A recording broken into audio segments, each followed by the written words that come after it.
Señor, para predicar lo que es bueno ante tus ojos, Señor. En el nombre de Jesús, perdona nuestros pecados y restáuranos.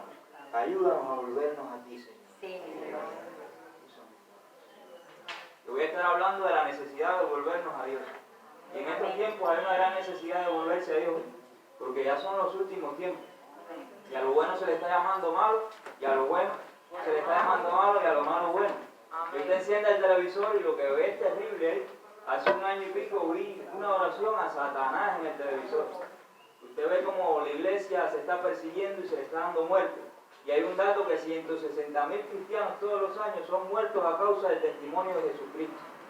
Hay muchos hermanos que los están matando alrededor del mundo, se está aprobando el matrimonio gay. Es terrible lo que se está viendo. Hace poco fui a pescar y en toda la costa ahí de la mar usted ve la idolatría tremenda en la costa y a la mar. Y hermanos míos, Dios está buscando una iglesia santa, una iglesia que no peque, una iglesia que predique el evangelio y que vive en santidad en todo momento. Y el Señor, ya que son los últimos tiempos, viene pronto ya y está a la puerta. Y si queremos irnos con Cristo, tenemos que hacer las cosas que Él mandó. Porque el que dice que permanece en Él, debe andar como Él anduvo. Y vamos a estar leyendo en la Escritura, en Lucas 15, verso 11 al 24. ¿Me dice amén cuando esté ahí?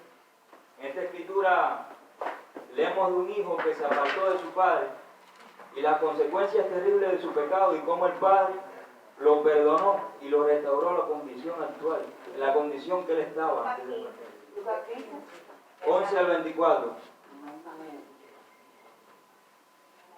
Es unos segundos, pero la parábola del hijo pródigo. También dijo: un hombre tenía 2 hijos, y el menor de ellos dijo a su padre: Padre, dame la parte de los bienes que me corresponden, y le repartió los bienes. No muchos días después, juntándolo todo, el hijo menor se fue lejos a una provincia apartada, y allí desperdició sus bienes viviendo perdidamente. Y cuando todo lo hubo malgastado, vino una gran hambre en aquella provincia y comenzó a faltarle. Y fue y se arrimó a uno de los ciudadanos de aquella tierra, el cual le envió a su hacienda para que apacentase cerdos. Y se deseaba llenar su vientre de las algarrobas que comían los cerdos, pero nadie le daba. Y volviendo en sí dijo: ¿cuántos jornaleros en casa de mi padre tienen abundancia de pan, y yo aquí padezco de hambre? Me levantaré, iré a mi padre y le diré: Padre, he pecado contra el cielo y contra ti, ya no soy digno de ser llamado tu hijo. Hazme como a uno de tus jornaleros. Y levantándose vino su padre, y cuando aún estaba lejos lo vio su padre, y fue movido a misericordia, y corrió y se echó sobre su cuello y le besó.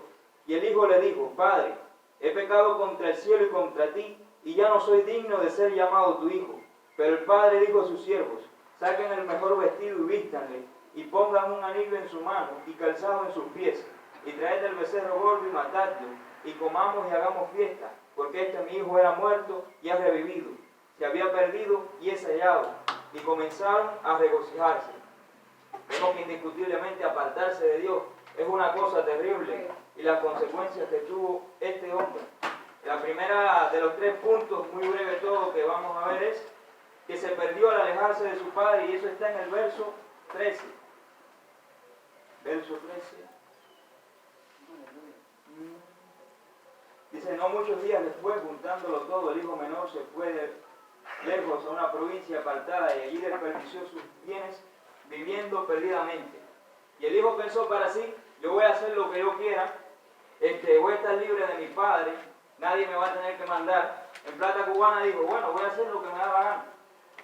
Y aquí vemos nuestro pecado fundamental en contra de Dios, que es la rebelión y la desobediencia. Dice en 1 Samuel 15, 23a, que como pecado de adivinación es la rebelión, e ídolos, idolatría, la obstinación. El hombre por lo general quiere hacer lo que quiere y se aleja de Dios en desobediencia. Él fue a una provincia apartada y malgastaba su vida en pecado. Vivir en pecado, hermanos míos, es desperdiciar la vida. La vida está en Cristo, amén. Pero ¿qué le sucedió al hijo menor? Toda la bendición y herencia que su Padre de Dios se desperdició, y él se perdió espiritualmente. Él pensó que había logrado su libertad, pero de hecho la perdió. Se convirtió en esclavo del que lo contrató, del pecado y del diablo. La vida que él llevaba junto a su padre era una vida de comodidad en comparación con la que estaba llevando junto a los cerdos. Porque la vida que el mundo ofrece, hermanos míos, nunca se va a comparar con la vida que Dios te da. La vida que está en Cristo es vida eterna. vida del mundo es un engaño. Hay muerte y perdición, hermanos míos. Su padre le dio una vida de bienes, pero ahora estaba viviendo una vida de escasez en todos los sentidos a causa de su pecado. Y el segundo punto es que la escasez lo hizo volver en sí. Usted dirá, ay, ¿por qué hay tanta escasez en este país? Bueno, quizás es porque el Señor quiere que nos volvamos a Él como iglesia y prediquemos su palabra y vivamos en santidad. Y eso está en el verso 16 al 17. Y deseaba llenar su vientre de las algarrobas que comían los cerdos, pero nadie le daba. Y volviendo en sí dijo, ¿cuántos jornaleros en la casa de mi padre tienen abundancia de pan? Y yo aquí muriéndome de hambre. Y él se dio cuenta en la condición difícil en la que él estaba. Fíjense que no podía comer ni el desperdicio de los animales, ni las algarrobas que comían los cerdos. Este hombre estaba en una condición peor que la que uno ve a los mendigos por ir por la calle. No podía comer ni del latón de la basura. Fíjense la condición terrible que uno cae cuando se aparta de Dios. Se había quedado sin absolutamente nada. Estaba sucio, maloliente y hambriento por haber abandonado la protección de su padre. Con su padre estaba seguro. Y nosotros estamos seguros en Cristo y tenemos vida eterna y salvación. Pero ahora está en un lugar lejano, lejos de su familia, desesperado y con un gran dolor en su corazón por haberse apartado de su padre. Ese es el dolor en el corazón que nosotros sentimos cuando pecamos, hermanos míos. Y reconocer nuestra condición es el primer paso para el verdadero arrepentimiento. Él se dio cuenta de que solo con su padre tenía abundancia de bendiciones. Como dice en Santiago, que toda dádiva y todo don perfecto desciende de lo alto, del Padre de las luces.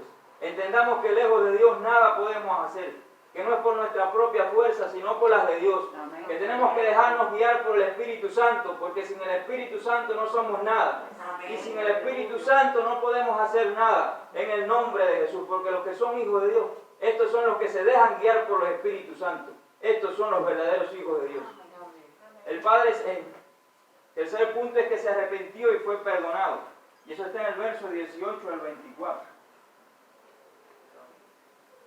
Dice, me levantaré, iré a mi padre y le diré, Padre, he pecado contra el cielo y contra ti, y ya no soy digno de ser llamado tu hijo. Hazme como a uno de tus jornaleros. Y levantándose vino su padre, y cuando aún estaba lejos lo vio su padre, y fue movido a misericordia, y corrió, y se echó sobre su cuello. Y el hijo le dijo, Padre, he pecado contra el cielo y contra ti, ya no soy digno de ser llamado tu hijo. Pero el padre dijo a sus siervos, saquen el mejor vestido y vístanle, y pongan un anillo en su mano y calzado en sus pies, y traed el becerro gordo y matadlo, y comamos y hagamos fiesta, porque este mi hijo muerto era ya revivido, se había perdido y es hallado. El hijo confesó su pecado y en ese momento decidió volverse a su padre. El arrepentimiento del hijo ahora estaba completo. Había reconocido, confesado y abandonado sus pecados. El verdadero arrepentimiento debe incluir estas tres cosas: reconocer, confesar y abandonar el pecado. Como dice el proverbio, que el que cubre sus pecados no prosperará, pero el que lo confiesa y se aparta alcanzará misericordia.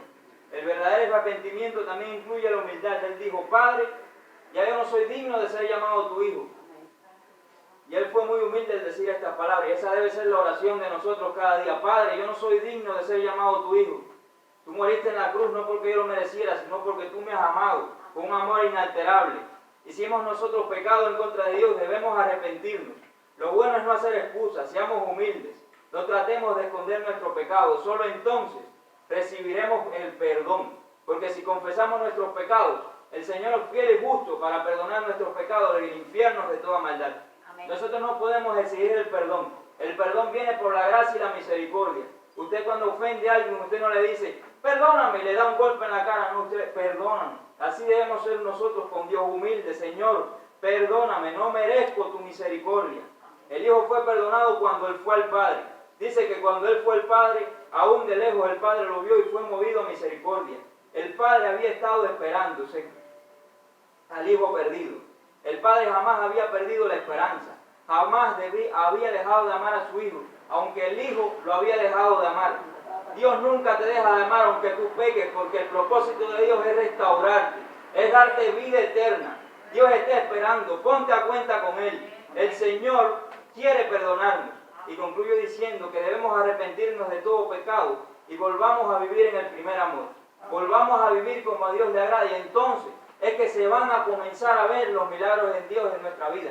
Vamos a comenzar a predicar y la gente va a empezar a creer, porque Dios va a estar al lado nuestro, confirmando confirmando la palabra. ¿Cómo el Señor va a confirmar una palabra que nosotros no hemos predicado? ¿Y cómo van a creer la gente de afuera si nosotros no predicamos?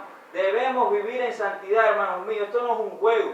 La vida de un cristiano no es la vida de una persona común y corriente. La vida de un cristiano es la de una vida de oración, de ayuno, de vigilia, de santidad. En el nombre de Jesús, bendecido sea el Señor. Para esta iglesia hay promesas de avivamiento. Tremendas promesas de avivamiento.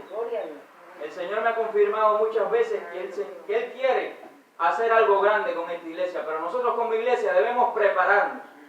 ¿Y cómo va a haber un avivamiento? Y valga la redundancia, si nosotros no predicamos y nosotros no vamos a buscar a los perdidos. Nosotros estamos en el mundo, pero nosotros no somos del mundo. Nosotros somos ciudadanos del reino de los cielos. Apunte con este dedito al cielo y diga, yo soy del cielo. Yo soy del cielo. Yo soy del cielo. Y recuerden,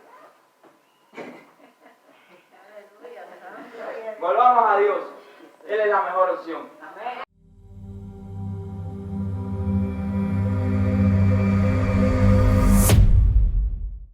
Usted no tiene que estar luchando una y otra vez con el mismo pecado. Dice que el Señor Jesús nos limpia de toda maldad.